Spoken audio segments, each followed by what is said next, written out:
हमारे प्रधानमंत्री जी ने अपने भाषण में हमारे देश की राजनीति में फैली वंशवाद की समस्या पर करारा प्रहार करते हुए कहा कि देश के कम से कम 1 लाख ऐसे युवा राजनीति में आए जिनके परिवार के किसी सदस्य का राजनीति से कोई जुड़ाव नहीं रहा हो। उनका कहने का मतलब था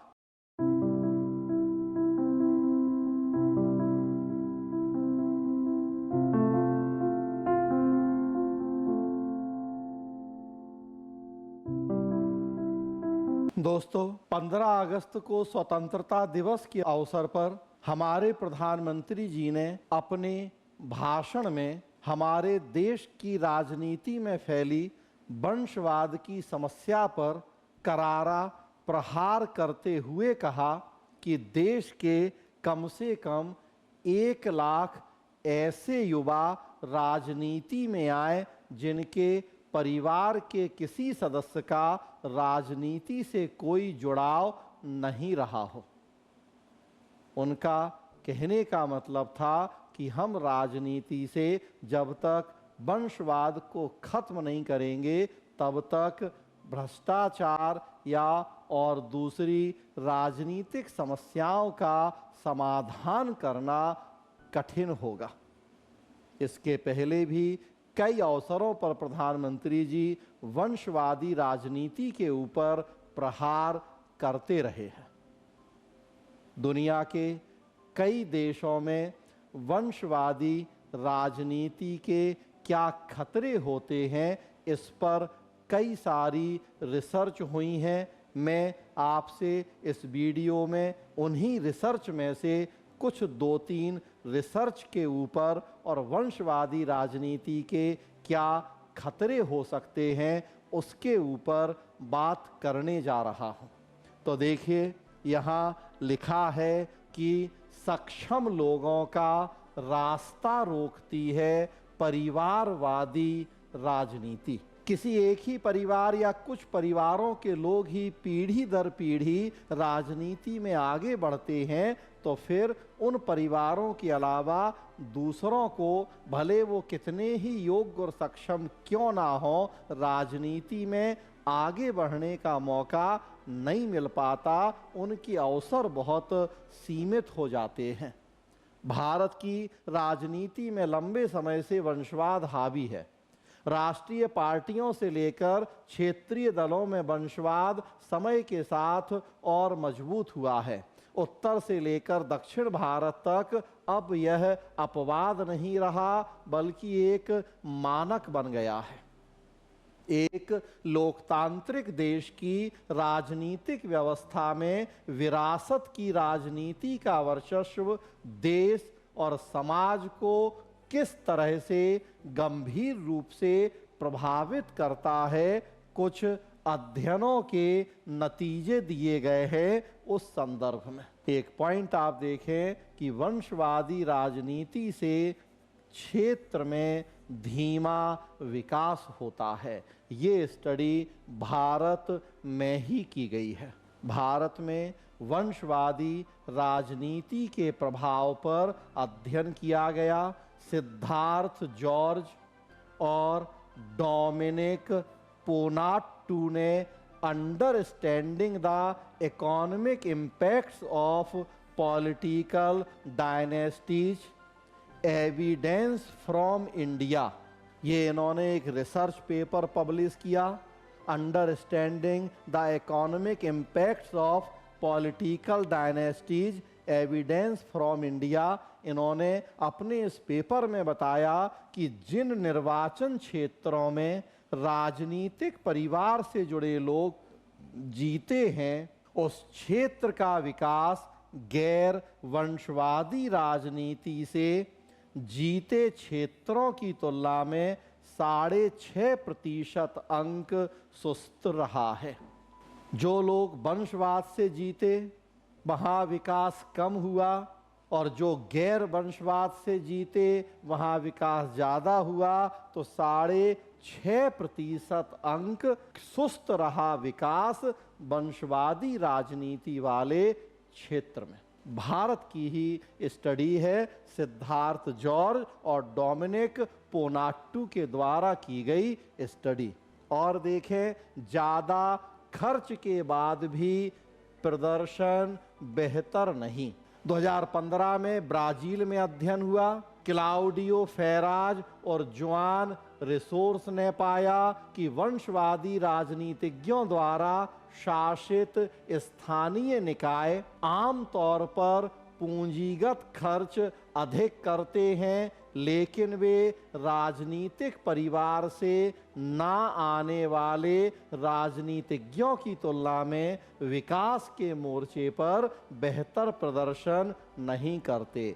खर्च ज्यादा करते हैं वंशवादी राजनीति के लोग और विकास कम करते हैं, तो ज्यादा खर्च के बाद भी बेहतर प्रदर्शन नहीं होता है। ब्राजील की स्टडी है 2015 की। विकास में बाधक है परिवारवाद। रोलिन तुसालेम और जेफरी जे.पी. अगीरे ने अपने एक पेपर में फिलीपींस को लेकर निष्कर्ष निकाला। तो ये फिलीपींस की स्टडी है कि वंशवादी राजनीति के वर्चस्व वाले प्रांतों में इस बात की संभावना कम थी कि वे इंफ्रास्ट्रक्चर के विकास, स्वास्थ्य पर खर्च, अपराध और रोजगार के मोर्चे पर बेहतर प्रदर्शन करेंगे।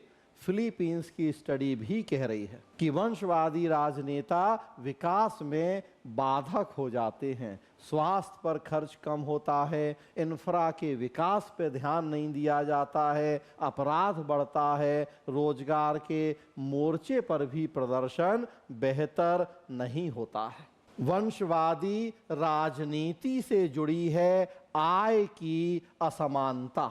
वंशवादी राजनीति के नकारात्मक पहलू को समझने के लिए फिलीपींस एक अच्छा उदाहरण है। फिलीपींस के बारे में ही यहाँ कहा गया है कि 1987 में फिलीपींस में लोकतंत्र बहाल होने के बाद से देश की संसद के 60% से अधिक सदस्य राजनीतिक परिवारों से रहे हैं। 2012 में Asian institute of management Philippines में अर्थशास्त्र के प्रोफेसर रोनाल्ड मेंदोजा ने एक अध्ययन में पाया कि राजनीतिक परिवार से आने वाले राजनीतिज्ञों के निर्वाचन क्षेत्र में अधिक गरीबी है, ऊंची आय की असमानता पाए जाने की संभावना अधिक है। तो विकास नहीं हो रहा है, गरीबी ज्यादा है, स्वास्थ्य पर खर्च नहीं हो रहा है, पूंजीगत खर्च ज्यादा है, आउटपुट कम मिल रहा है, आय की असमानता ज्यादा। देखिए कितनी ढेरों समस्याएं हैं वंशवादी राजनीति में, और ये स्टडी भारत में भी हो रही हैं, ब्राजील में भी हो रही हैं, फिलीपींस में भी हो रही हैं। और अगर हमारे प्रधानमंत्री जी कह रहे हैं कि वंशवादी राजनीति को रोकना होगा, तो यूं ही नहीं है, पीछे बहुत सारी स्टडी हैं। मैं नहीं कह रहा कि प्रधानमंत्री जी ने इन सारी स्टडी को देखा होगा, या ये भी नहीं कह रहा कि नहीं देखा होगा। हाँ, लेकिन वो वंशवादी राजनीति के खतरे के प्रति आगाह कर रहे हैं, तो ये बात गलत नहीं है। वंशवादी राजनीति के कई खतरे हैं।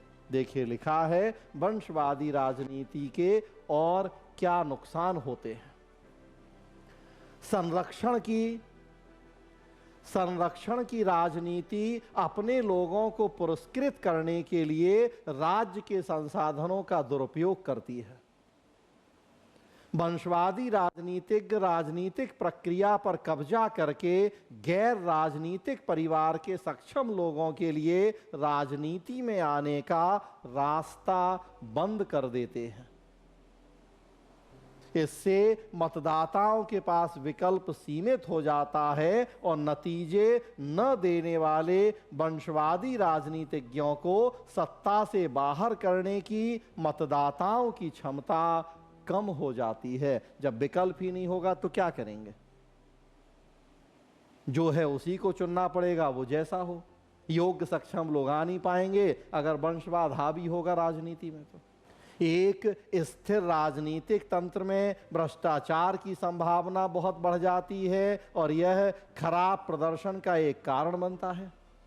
एक मजबूत राजनीतिक अभिजात वर्ग को खुद को बनाए रखने के लिए एक मजबूत आर्थिक अभिजात वर्ग की जरूरत होती है।